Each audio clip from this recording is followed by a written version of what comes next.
আমাদের দেশে কোরবানি করতে গিয়ে খরচ করে।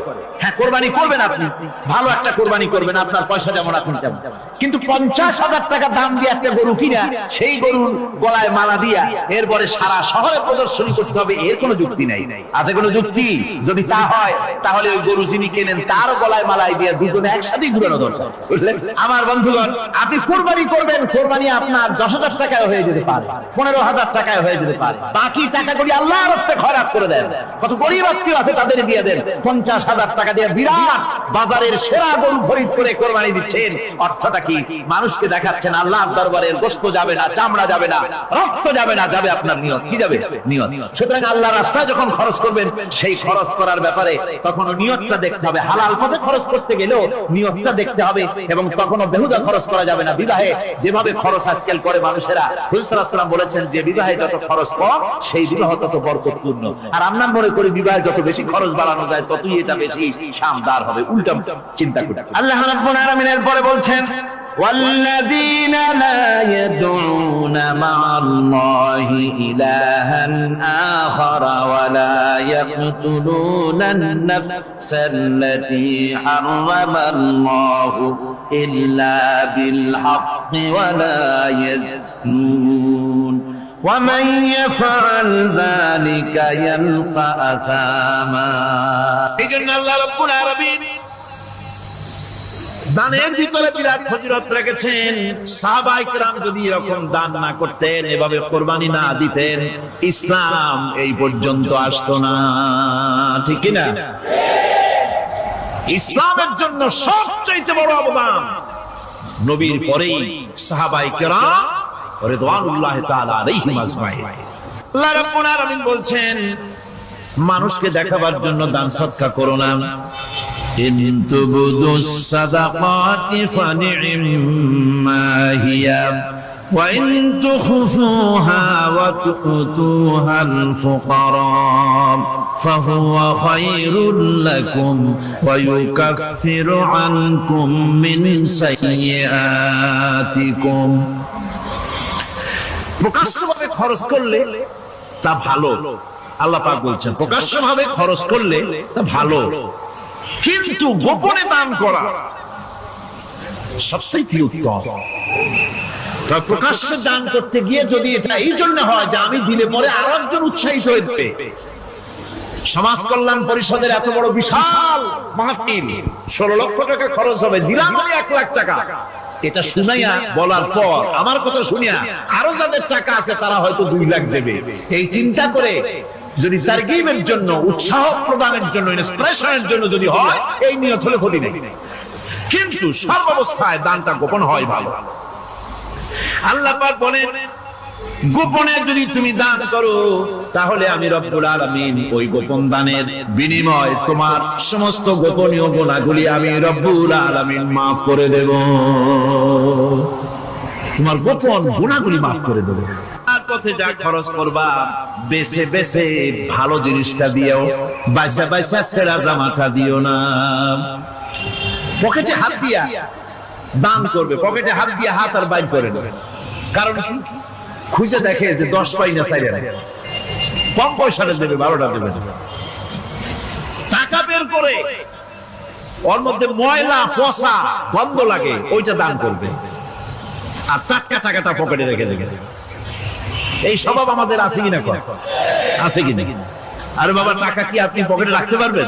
ওটা দেওয়া লাগবে না, এরা দেন তারা দেন, কাউকে দেবেনি। আমাদের এই বদভ্যাস আল্লাহ আমাদেরকে মাফ করুন। কোন আমিন বলেন। আমিন। দান করার সময় বেছে বেছে খারাপটা দিও না, ছেঁড়া কাপড়টা দিও না, অখাদ্য কুখাদ্য দান করো না। বিয়ার মজলিস, বিবাহে অনেক লোক দাওয়াত দিয়েছে, বেশি করে রান্না করছে, কম যদি হয়ে যায় বড় মিয়ার ইজ্জত নষ্ট হয়ে যাবে। মেহমান কম আসলো, এখন এই খাবারগুলি না পারিয়া তারপরে গরিবদের দেয়, না পেরে যখন খাবার কেউ নাই তখন গরিবদের দেয়। গরিবদের উদ্দেশ্য করে কিন্তু বানানো হয় না। এটা হলো একজনের রুটি খাচ্ছিল, এক কৃপণ বখিল রুটি খেতে বসেছে, সিল একটা এসে রুটিতে সুমারে রুটিটা নিয়ে গেছে। বেচারা পিছনে পিছনে দৌড় আরম্ভ করছে, গালি দিতে দিতে। মরার সিল আর তুই জায়গা পাইলি না, চিলের পিছনে দৌড়াতে দৌড়াতে নদীর পাড়ে চলে আসছে। চিলও দেখে যে আল্লাহ এমন এক বেকায়দার লোকে বুটি নিলাম, কোন গাছেও বসতে পারি না, তার ঢিলার জ্বালা। শেষ পর্যন্ত পাশে ছিল নদী, নদীর উপর দিয়া চিল উড়ে ওপার যাওয়া আরম্ভ করছে। বকিল বেচারা দাঁড়াই থাকে, দিলাম কি সাবিলিল্লাহ, আল্লাহর রাস্তায় দিলাম। এর তো কোনো মানে নাই। নিজে খেতে না পারে বাসি অখাদ্য কুখাদ্য এগুলি দিতে আল্লাহ পাক নিষেধ করেছেন।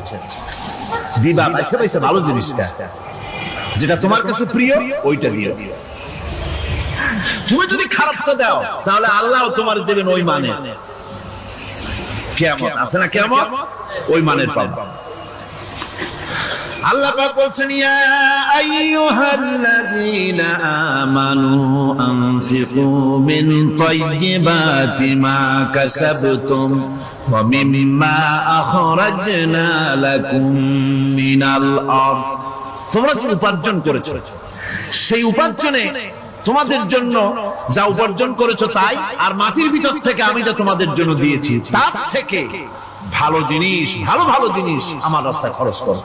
মানুষকে শুনায় না অমুক জায়গায় দিলাম, বা মানুষের দেখায় দেখায় দিও না।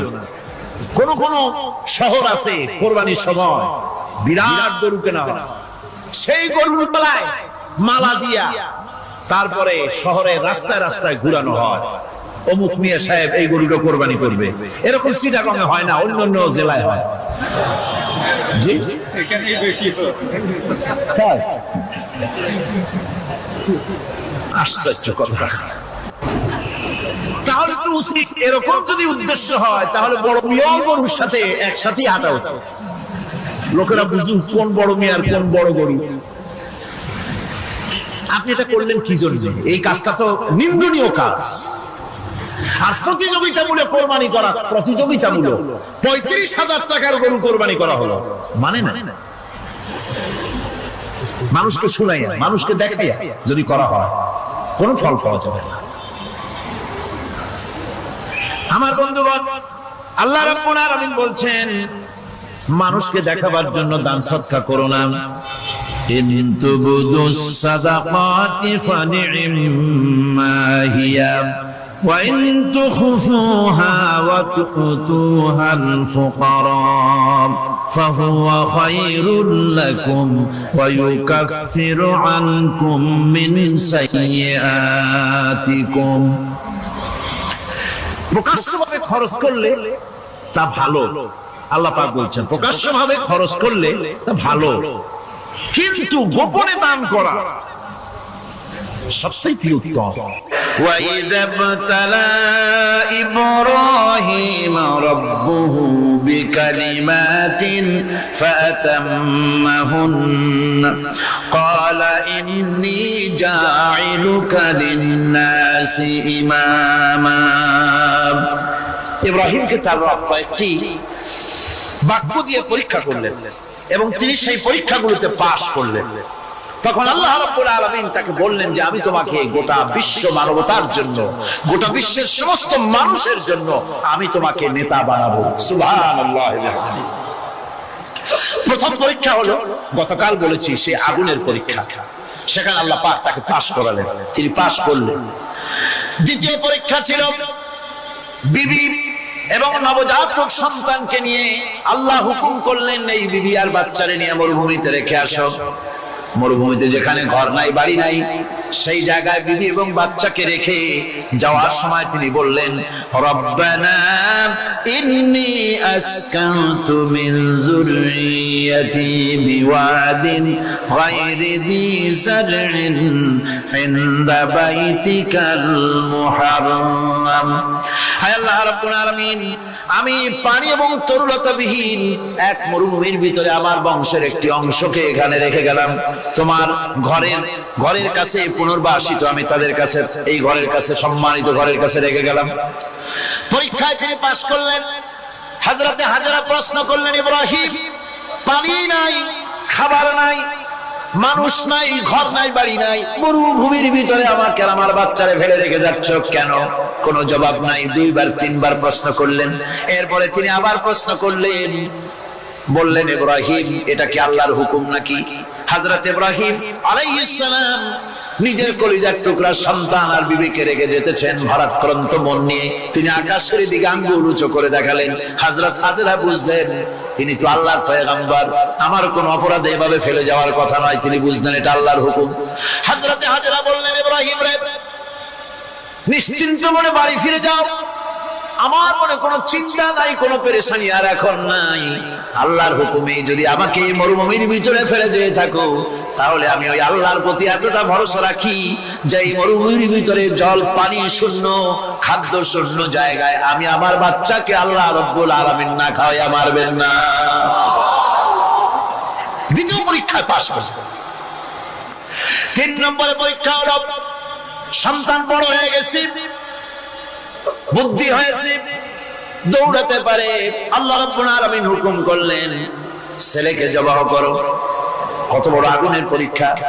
কোরআন শরীফ বলছে হযরত ইব্রাহিম আলাইহিস সালাম নিজের ছেলেকে ডেকে নিয়ে বললেন, ইয়া বুনাইয়া ইন্নী আরা ফিল মানামি আন্নী আযবাহু ফানজুর মাযা তারা। হে আমার কলিজার টুকরা সন্তান, আমি স্বপ্নে দেখেছি যেন আমি তোমাকে জবাহ করতেছি, তোমার রায় কি, তোমার মত কি আমারে শোনাও। ছেলে পয়গম্বর, ছেলে তার জবাবে বললেন, ইয়া আবাতি ফাআল মা তু'মার সাতাজিদুনি ইনশাআল্লাহু মিনাস সাবিরিন। হে আমার আব্বা জান, আপনি যে ব্যাপারে স্বপ্নের ভিতরে আদিষ্ট হয়েছেন আপনি তা কার্যকরী করুন। আমাকে এতটুকু অধৈর্যের মধ্যে পাবেন না, আমাকে ধৈর্যশীলদের মধ্যে পাবেন। আমারে আপনি আল্লাহর হুকুম পালন করেন। আল্লাহ পাক শোনাচ্ছেন, ফালাম্মা আসলামা ওয়া তাল্লাহু লিল জাবিন। পিতা পুত্র দুজনই রাজি হয়ে গেল। পিতা তার ছেলেকে কাঁধ করে গলার উপরে ছুরি ধরেছেন। আল্লাহ রাব্বুল আলামিন ইসমাইল জবাহ হোক এটা আল্লাহ চান নাই, আল্লাহ চেয়েছেন পরীক্ষা করতে। পরীক্ষায় ইব্রাহিম পাস হয়ে গেলেন। আল্লাহ পাক বলছেন, ওয়ানাদাইনাহু আইয়া ইব্রাহিম قد صدقت الرؤيا إنا كذلك نجزي المحسنين। আমি ইব্রাহিমকে ডেকে বললাম, ইব্রাহিম তুমি তোমার স্বপ্নকে বাস্তবে রূপ দিয়েছো, আর এভাবেই করি আমি মুহসিনদেরকে পুরস্কৃত করে থাকি। আল্লাহ পাক খুশি হলেন। আল্লাহ পাক বললেন, ইন্না হাযা লাবালাউল মুবিন। নিঃসন্দেহে এটি একটি বিরাট পরীক্ষা ছিল। ঠিক কি রকম? আল্লাহ নিজে বলছেন এটি একটি বিরাট পরীক্ষা, আযীম ইমতিহান। সে ইমতিহানে তিনি পাস করলেন। পরীক্ষায় উত্তীর্ণ হওয়ার জন্য রব্বুল আলামিন পুরস্কার দিয়ে দিলেন। আল্লাহ পাক বললেন, সালামুন আলা ইব্রাহিম। পড়েন সবাই, সালামুন আলা ইব্রাহিম। ইব্রাহিমের প্রতি আল্লাহ পাক বললেন, ইব্রাহিমের প্রতি সালাম রইল। সুবহানাল্লাহি ওয়া বিহামদিহি। ইবাদত এর আনুগত্যের এই উৎকৃষ্ট দৃষ্টান্ত স্থাপনের পর আল্লাহ পাক তার গোটা বিশ্বের মুসলমানদেরকে কিয়ামত পর্যন্ত ইব্রাহিম আলাইহিস সালামকে জাতির পিতা বানায়া দিলেন। সুবহানাল্লাহ। কইতে ইচ্ছা করে না? এরকম পরীক্ষা কোন পিতারা দিতে পারছে নাকি? গোটা বিশ্বের সমস্ত মানব মণ্ডলীর জন্য আল্লাহ পাক ইব্রাহিম আলাইহিস সালামকে কিয়ামত পর্যন্ত জাতির পিতা হিসেবে ঘোষণা করেছেন। সুবহানাল্লাহ। মিল্লাতা আবিকুম ইব্রাহিম হুয়া সাম্মাকুমুল মুসলিমিন। তোমরা তোমাদের পিতা ইব্রাহিমের মিল্লাতের উপর প্রতিষ্ঠিত হও। আল্লাহ পাক বলছেন, তোমাদের পিতা ইব্রাহিমের মিল্লাতের উপর প্রতিষ্ঠিত হও, আর আল্লাহই তোমাদের নাম রেখেছে মুসলমান। তোমরা হচ্ছে মুসলমান। আমাদের পরিচয়, ওই যে পরিচয়ের কথা আগে হয়ে গেছে, আমাদের পরিচয় আমরা মুসলমান। আমাদের পরিচয় কি? মুসলমান। এটা প্রথম পরিচয়। ইবাদতের পূর্ণাঙ্গ মাপকাঠি হিসেবে আল্লাহ পাক হযরত ইব্রাহিম আলাইহিস সালামকে দুনিয়াবাসীর সামনে পেশ করেছেন। কোরআন বলছে, ইহুদি এবং খ্রিস্টানেরা মুসলমানদেরকে বিভ্রান্ত করতে চায়। তারা বলে ওয়াকালু কুনু হুদান আও নাসারা তাহতাদু কুল বাল মিল্লাতা ইব্রাহিম হানিফা ওয়া মা কানা মিনাল মুশরিকিন। ইহুদিরা বলে ইহুদি হও তবেই তোমরা সঠিক পথ পাবা, খ্রিস্টানের বলে খ্রিস্টান হও তবেই তোমরা সঠিক পথ প্রাপ্ত হবে। আল্লাহ পাক বলছেন যে সকলকে বলে দাও বরং তোমরা সব পরিত্যাগ করে মিল্লাতে ইব্রাহিমের ভিতরে শামিল হয়ে যাও। এটাই মুক্তির পথ, এটাই নাজাতের পথ, এটাই আল্লাহর পথ। সুবহানাল্লাহ ওয়া বিহামদিহি। এমন রাসূল কারীম সাল্লাল্লাহু আলাইহি ওয়াসাল্লামকে আল্লাহ পাক বলেছেন আনিত্তাবি মিল্লাতা ইব্রাহিম হানিফা, চারদিক থেকে মুখ ফিরিয়ে এনে মিল্লাতে ইব্রাহিমের ভিতরে শামিল হয়ে যাও, তারই অনুসরণ করো। রাসূল কারীম সাল্লাল্লাহু আলাইহি ওয়াসাল্লাম ইবাদত বা আনুগত্যের সর্বোৎকৃষ্ট নমুনা হওয়ার কারণে ইব্রাহিম আলাইহিস সালাম সম্পর্কে হুজুর বলেছেন ইন্না ইব্রাহিমা খায়রুল বারিয়া, রাওয়াহু মুসলিম। হুজুর সাল্লাল্লাহু আলাইহি ওয়াসাল্লাম বলেছেন ইব্রাহিম হচ্ছেন জগতের সর্বোত্তম ব্যক্তি। সুবহানাল্লাহ। সুতরাং আমাদেরকে ইবাদতের নমুনা হিসেবে ইব্রাহিম আলাইহিস সালামকেও মানদণ্ড হিসেবে দেখতে হবে যে কিভাবে তিনি সারেন্ডার করেছিলেন আল্লাহ পাকের দরবারে। এখন আমি আপনাদের সামনে বলতে চাই, মানুষের জীবনে সবচাইতে বড় দুটি চাহিদা আছে, একটা হচ্ছে খাদ্য আর একটা হচ্ছে নিরাপত্তা। একটা খাদ্য আর একটা কি নিরাপত্তা। পেট ভরে খাইতে চাই আর চোর ডাকাতের উপদ্রব থেকে নিরাপত্তা পেতে চাই। আইন শৃঙ্খলা পরিস্থিতির উপরে যখন পার্লামেন্টে আলোচনা হচ্ছিল আমি তখন বলেছি মাননীয় স্পিকার, আমার দেশের সাধারণ ভোটারদের বড় কোনো আশা আকাঙ্ক্ষা নাই। তারা কোনোদিন বলে না যে আমাদের গুলশানে বাড়ি দিতে হবে, সকলে আমাদেরকে মঙ্গল গ্রহে অফিস বানাই দিতে হবে, পাশেরও গাড়ি দিতে হবে, এগুলি তারা দাবি করে না। যারা ভোট দেয়, কষ্ট করে, মিছিল করে, এই সাধারণ জনগণের দাবি হচ্ছে মিনিমাম দাবি, খুবই কম। তাদের দাবি হলো মোটা সুতার কাপড় চাই ইজ্জত ঢাকার জন্য, পেট ভরে খেতে চাই, পোলাও কোরমা বিরিয়ানির দরকার নাই, আর আশ্রয়ের জন্য ছোট্ট একটু ঘর চাই, চোর ডাকাতের উপদ্রব থেকে নিরাপত্তা চাই। কথা ঠিক কিনা? আমি বললাম স্পিকার সাহেব, আজ পর্যন্ত যতগুলি গভর্নমেন্ট এসেছে বাংলাদেশে, প্রত্যেকটি গভর্নমেন্ট আমার দেশের জনগণের এই ন্যূনতম দাবি, এই আশা পূরণ করতে ব্যর্থতার পরিচয় দিয়েছে। কেউ পারে নাই। যারাই গেছে তারাই তাদের নিজেদের আখের গোছাবার চেষ্টা করেছে। সব নিজেকে নিয়ে ব্যস্ত, নিজের লোকদের নিয়ে ব্যস্ত, জনগণ নিয়ে চিন্তা নাই। সুতরাং মানুষের চাহিদা হচ্ছে খাদ্য আর নিরাপত্তা। আমরা কি খাদ্য আর নিরাপত্তা সত্যি কি চাই? চাই। খাদ্য যদি চাই ক্ষুধার সময়, নিরাপত্তা যদি চাই ভীতির সময়, আল্লাহ রাব্বুল আলামিন বলেন কোন গভর্নমেন্ট দিতে পারবে না, দুনিয়ায় কেউ দিতে পারে নাই, পারবেও না। ক্ষুধার সময় যদি খাদ্য চাও, ভীতির সময় যদি নিরাপত্তা লাভ করতে চাও, তাহলে ফালইয়াবুদু রাব্ব হাযাল বাইত, এই ঘরের মালিকের ইবাদত কর। কোন ঘর? কাবা ঘর। বলেন কোন ঘর? কাবা ঘর। কাবা শরীফের মালিকের ইবাদত কর। তাহলে কি হবে? আল্লাযী আত'আমাহুম মিন জু'ইন ওয়া আমানাহুম মিন খাউফ। এই ঘরের মালিকের ইবাদত যদি করো, তাহলে ক্ষুধার সময় তিনি তোমাদেরকে খেতে দিবেন, আর ভীতির সময় তিনি তোমাদের নিরাপত্তা দান করবেন। এ ওয়াদা কার? চিল্লায় বলেন ওয়াদা কার? আল্লাহ পাকের ওয়াদা বিশ্বাস হলো না, এমনই পোড়া কপালের মুসলমান।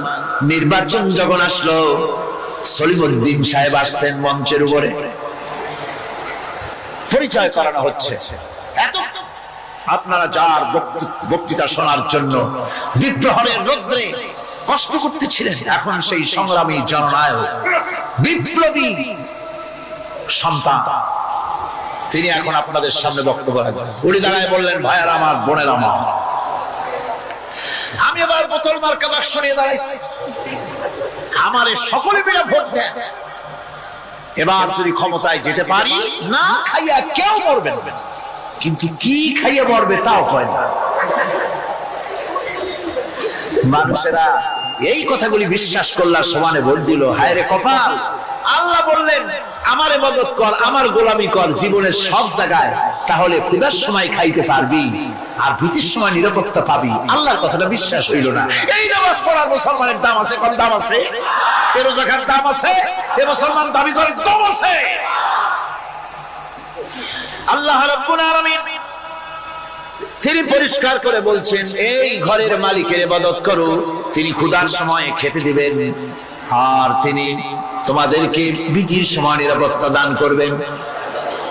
চাউলের অভাব হবে না, পাটের অভাব হবে না, খাদ্যের অভাব হবে না, কারণ দুটি জিনিস যদি তোমরা করতে পারো, খাবারের অভাব হবে না।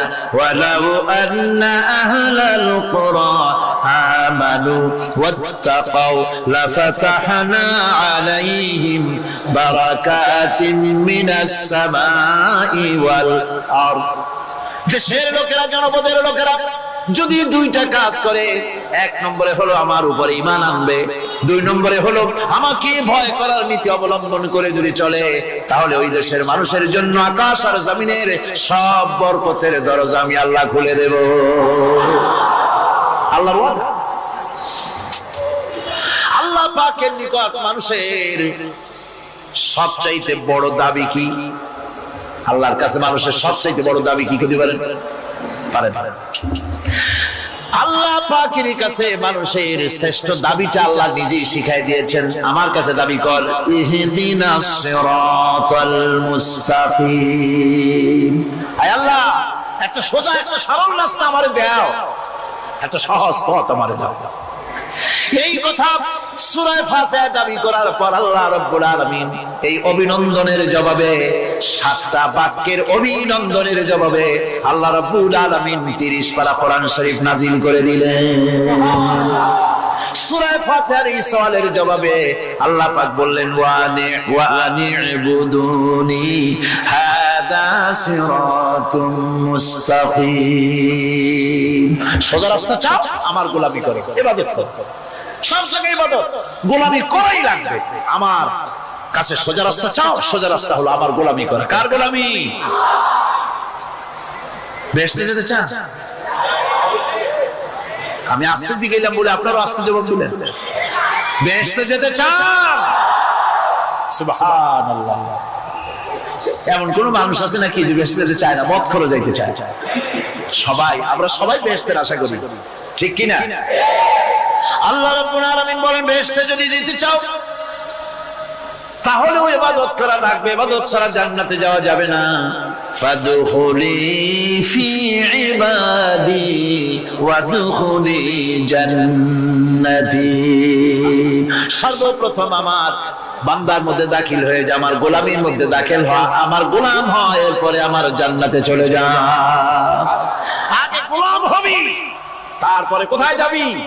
জান্নাতে যাবি। আগে গোলাম হ, আগে গোলামির খাতায় নাম লেখা, আগে সত্যিকারের আমার বান্দা হ, গোলাম, এরপরে জান্নাতে যাওয়া যাবে। জান্নাতে যাইয়া আল্লাহর সাথে কি দেখা করতে চাই? আল্লাহর সাথে দেখা করতে চাই। আল্লাহ রাব্বুল আলামিন বলেন, فمن كان يرجو لقاء ربه فليعمل عملا صالحا ولا يشرك بعبادة ربه أحدا। তোমাদের মধ্যে যদি কেউ আল্লাহর সঙ্গে, তার রবের সঙ্গে যদি কেউ দেখা করতে চায়, তাহলে সে যেন ভালো ভালো কাজ করে, নেক কাজ করে, আর তোমার রবের সাথে অর্থাৎ আল্লাহ রাব্বুল আলামিনের সাথে ইবাদতের মধ্যে যেন কাউকে শরীক না করে। শিরক যদি না করো, খাঁটি গোলাম, খাঁটি বান্দায় যদি পরিণত হতে পারো, কিয়ামতের দিন আল্লাহ রাব্বুল আলামিনের সঙ্গে দিদার নসিব হয়ে যাবে। এই গোলামি করব কতদিন? কতদিন গোলামি করব? এই প্রশ্নের জবাবে আল্লাহ রাব্বুল আলামিন কোরআনে কারীমের মধ্যে জবাব দিয়ে দিয়েছেন, ওয়াবুদ রাব্বাকা হাত্তা ইয়াতিয়াকাল ইয়াকিন। মৃত্যু পর্যন্ত যতক্ষণ না নাক দিয়ে শেষ প্রশ্বাসটি নিঃশ্বাসটি বেরিয়ে যাচ্ছে ততক্ষণ পর্যন্ত আনুগত্য গোলামি শব্দ হবে কার? জোরে চিল্লায় কোন কার? এই গোলামি জীবনের সব ক্ষেত্রে করতে পারলে আমরা মুসলমান, আর করতে না পারলে মুসলমান নামে মুনাফিক। না পারলে কি মুনাফিক। বলছেন আমি সমস্ত নবীদেরকে নেতা হিসাবে পৃথিবীতে প্রেরণ করেছি, তারা হচ্ছেন নেতা, তাদেরকে আমি হেদায়েত দিয়েছি, আমি হুকুম করেছি ওহীর মাধ্যমে জনকল্যাণমূলক কাজ তোমরা করো, নামাজ প্রতিষ্ঠা করো, কল্যাণমূলক কাজ করো, ফেলাল খায়রাত কল্যাণমূলক কাজ করো, আর নামাজ প্রতিষ্ঠা করো, যাকাত আদায় করো। আর তার সবাই ছিল আমার বাধ্যবাধকতা। ইসমাঈল আলাইহিস সালাম সম্পর্কে বলা হয়েছে, وَكَانَ يَأْمُرُ أَهْلَهُ بِالصَّلَاةِ وَالزَّكَاةِ وَكَانَ عِندَ رَبِّهِ مَرْضِيًّا। সে তার স্বজনদেরকে নামাজের হুকুম করত, নামাজের এবং যাকাতের নির্দেশ দিতেন হযরত ইসমাঈল আলাইহিস সালাম। আর তিনি ছিলেন বিশেষ মর্যাদার অধিকারী। মুসা আলাইহিস সালাম এবং তার কওমকে আল্লাহ পাক এই অর্ডার দিয়েছিলেন। মুসা আলাইহিস সালাম বলেছিলেন, আয় আল্লাহ, আমার কওমকে যেন তুমি গজব দিও না, তাদেরকে তুমি শাস্তি দিও না। আল্লাহ পাক হযরত মুসা আলাইহিস সালামের এই প্রার্থনার জবাবে আল্লাহ পাক বললেন, আযাবি উসিবু বিহি মান আশাউ ওয়া রাহমাতি ওয়াসিআত কুল্লা শাই। আমি যাকে চাইবো আমার আযাবে নিক্ষেপ করব, তবে সকল জিনিসের উপর আমার রহমত পরিবেষ্টিত আছে। তবে হ্যাঁ, فسأكتبها للذين يتقون ويؤتون الزكاة والذين هم بآياتنا يؤمنون। আমি এই রহমত কেবলমাত্র তাদের জন্য লিখে রাখবো যারা নাকি নামাজ প্রতিষ্ঠা করবে আর যারা যাকাত আদায় করবে, আমি তাদেরকে আমার গজব থেকে বাঁচায়া দেব। যাকাত যারা আদায় করবে আমি তাদেরকে আমার শাস্তি থেকে গজব থেকে রক্ষা করব। রাসূল করিম সাল্লাল্লাহু আলাইহি ওয়াসাল্লামের পূর্বে শেষ নবী হচ্ছেন হযরত ঈসা আলাইহিস সালাম। তাকে আল্লাহ পাক এই অর্ডারই করেছেন। কোরআনে কারীমে বলা হচ্ছে, ওয়াজআলানি মুবারাকান আইনামা কুনতু وأوصاني بالصلاة والزكاة ما دمت حيا। আমি যেখানেই থাকি না কেন আমাকে অর্ডার করা হয়েছে যতদিন বেঁচে থাকবো আমি ততদিন যেন আমি নামাজ আদায় করি আর যাকাত দেই। ঈসা আলাইহিস সালাম বলছে, আল্লাহ পাক আমার উপর এই নির্দেশ করেছেন, আমি যেখানেই থাকি আর যতদিন বাঁচি আমাকে নামাজ আর যাকাত এই দুটি জিনিস সম্পর্কে আল্লাহ পাক আমাকে আদেশ করেছেন। এখন যাকাত দিতে হবে, গুরুত্বপূর্ণ ব্যাপার। মানুষেরা অবহেলায় থেকে নিজেকে বঞ্চিত রেখেছে, মাহরুম রেখেছে এত বড় একটি নিয়ামত থেকে, সমাজকে মাহরুম করছে, যাকাত দিচ্ছে।